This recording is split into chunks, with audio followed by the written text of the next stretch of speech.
The recent global outbreak of coronavirus has put countries into lockdown, left shelves empty, and driven people into panic mode. Whether you view coronavirus as a real threat or not isn't really the point. Whether we like it or not, the level of chaos it has generated is clearly evident. But of course, where there's a major story in the world, there's a conspiracy theory. Or two. Here are some of the popular theories surrounding the disease.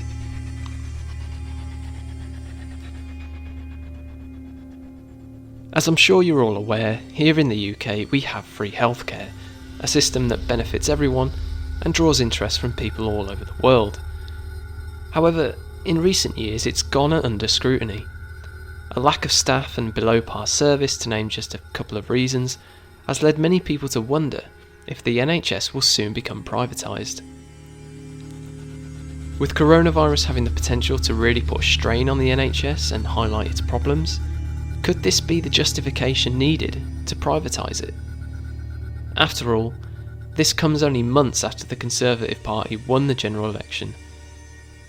Many people felt this victory combined with Brexit would trigger the collapse of the NHS. Could coronavirus have been artificially created for this reason? Whilst this may explain the Prime Minister's rather relaxed approach to the situation compared to other countries, and not to mention the belief that the majority of the population should catch the disease to develop a herd immunity, it doesn't really add up. This disease spawned in China and worked its way through mainland Europe and even the US before it reached the UK. Does it really make sense to go through all that mess just to demolish the NHS? Not to mention the repercussions from other countries would likely be severe if a secret like this ever got out. Number 2. Aliens. Whilst it's always fun to imagine aliens are responsible for everything, here I just have to quickly dismiss the idea of aliens wiping us out with the disease for one simple reason. If you're going to wipe out the human race, you'd be better off unleashing a disease that's much more deadly. The flu still claims more lives than coronavirus daily, so sorry aliens, but your plan kinda sucks. Number 3. Pension schemes. Whenever there's a conspiracy theory, you should always ask, if this is true, who does it benefit? Well, aside from hand sanitizer and toilet roll companies, who is benefiting from the coronavirus? Well, first, perhaps we need to ask, who is suffering the most? Well, just like the flu, the people most vulnerable to coronavirus are the elderly. This is because of a weaker immune system and a lower overall health. A study by the National Health Institute determined the average age of fatalities from coronavirus was 81. This is why Italy, a country known for having one of the oldest populations on the planet, has been so badly affected. So if coronavirus is some form of bioweapon, why target the elderly? Well, how about pension schemes?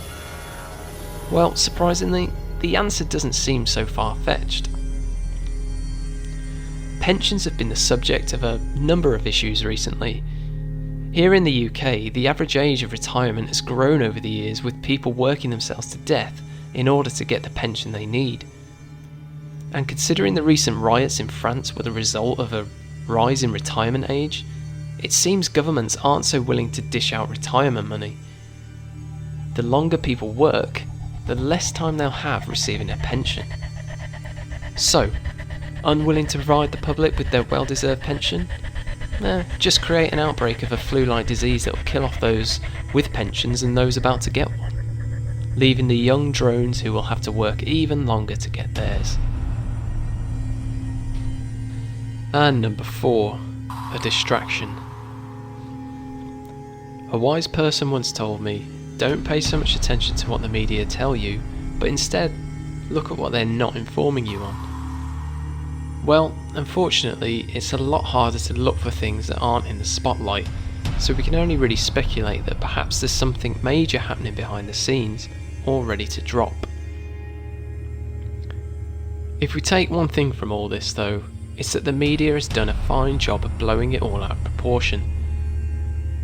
Don't get me wrong, there's every need to prevent the spread of any disease regardless of the risk. But if I didn't know any better, I'd say the media have been preparing us for Armageddon.